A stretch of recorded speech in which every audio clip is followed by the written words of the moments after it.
Hi friends, ಎಲ್ಲರಿಗೂ ನಮಸ್ಕಾರ. Tasty food world ಚಾನಲ್ಗೆ ತಮ್ಮೆಲ್ಲರಿಗೂ ಮತ್ತೊಮ್ಮೆ ಸ್ವಾಗತ. ಫ್ರೆಂಡ್ಸ್, ಇವತ್ತು ನಿಮ್ಮ ಜೊತೆ ಒಂದು ನಾನ್ ವೆಜ್ ರೆಸಿಪಿನ ಶೇರ್ ಮಾಡ್ತಾ ಇದ್ದೀನಿ.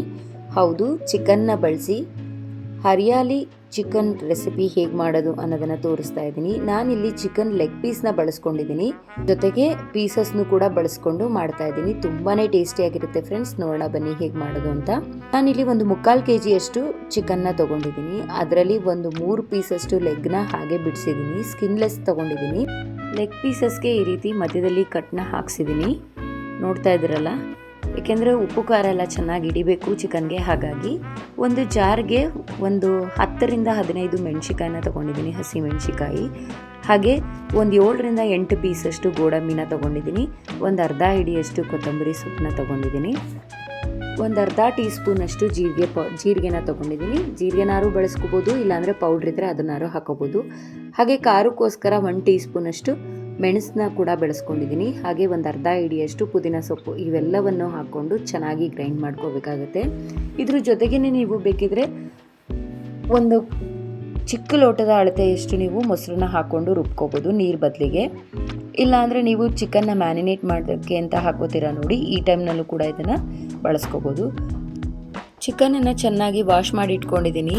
ಅದಕ್ಕೆ ಒಂದು ನಿಂಬೆ ಹಣ್ಣಿನ ರಸನ ಸೇರಿಸ್ಕೊಂಡು ಅದನ್ನು ಮ್ಯಾರಿನೇಟ್ ಮಾಡಿಟ್ಟಿದ್ದೀನಿ.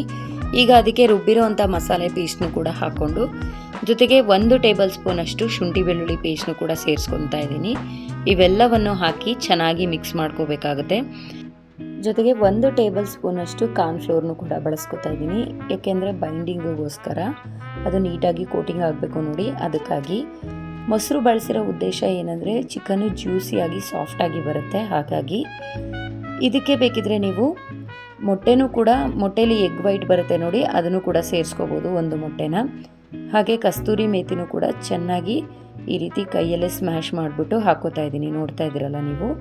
ಲಾಸ್ಟಲ್ಲಿ ಇದನ್ನು ಹಾಕಿ ಚೆನ್ನಾಗಿ ಮಿಕ್ಸ್ ಮಾಡಿಕೊಂಡು ರುಚಿಗೆ ತಕ್ಕಷ್ಟು ಉಪ್ಪನ್ನು ಕೂಡ ಸೇರಿಸ್ಕೊಂಡು ಇದನ್ನು ಮ್ಯಾರಿನೇಟ್ ಮಾಡೋದಕ್ಕೆ ಬಿಡ್ತಾ ಇದ್ದೀನಿ ನೋಡಿ.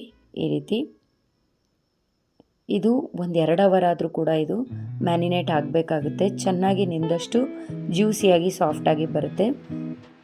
ಇವತ್ತು ಈ ರೆಸಿಪಿನ ಏರ್ ಫ್ರೈಯರಲ್ಲಿ ಟ್ರೈ ಮಾಡ್ತಾ ಇದ್ದೀನಿ.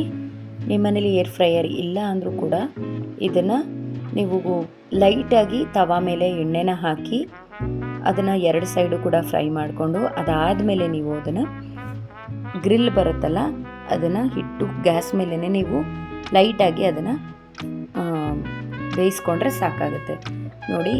ಇದನ್ನು ಇನ್ನೂ ಒಂದು ಸಲ ಮಿಕ್ಸ್ ಮಾಡಿಕೊಂಡು ನಾನು ಏರ್ ಫ್ರೈಯರ್ನಲ್ಲಿ ಇಟ್ಕೊತಾ ಇದ್ದೀನಿ.